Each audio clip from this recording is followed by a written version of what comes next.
Run looks like go to an Indian reservation. There's a saying on the reservations, you probably know this one, Dr. Keith, don't get sick after June.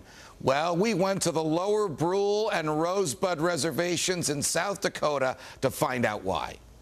I had an incident happened in Rosebud, South Dakota with the IHS with my son. When he was 15 years old, a bull kicked him in the jaw, broke his jaw. Dr. Dillon, he ordered intubation on him.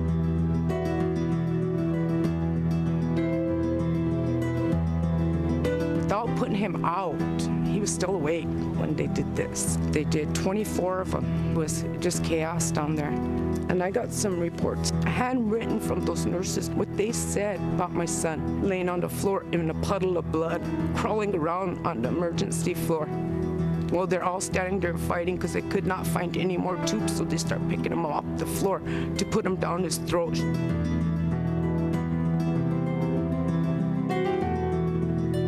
Call it Indian Health Service, but that's kind of like saying jumbo shrimp because the service is not there. Nobody should have to go through that. I don't care. This health system's broke here. It's broke. If you talk to the Native American population, they will tell you that by treaty, they are entitled to health care provided by the federal government. Congress simply has chosen not to allocate the funds. Welcome to the federal government. When you get a budget that is only 40% of your need, you're going to have rationing of health care, and that's what we're basically happening to us right now.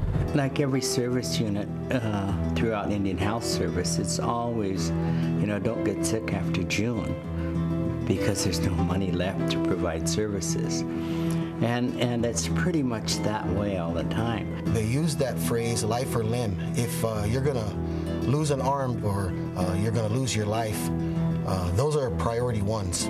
Old athletes that had maybe knee issues that it's not going to cost you a life or your limb, they're priority too. So a priority one, based on budgets, is what is looked after. Our people deserve quality of care. That's what our fight is about, trying to get everybody taken care of.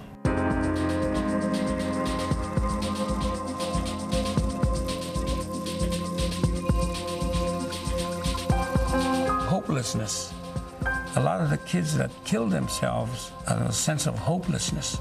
No jobs, nothing, nowhere to turn to. I lost 3 grandsons through suicide. They did good in school.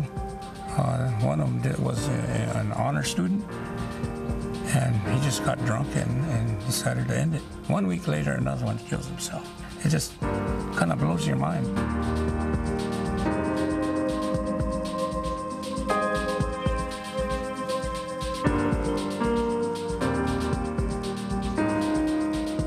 I think the main bottom line is they just need people who care. Just because we're Native American doesn't mean that, we're lower class citizens. Congress is not the entity that should be entrusted with your individual health care. We do not wish Indian Health Service on anybody. If Congress can't fix Indian Health Service, how in the world are they ever going to take care of the rest of the American population?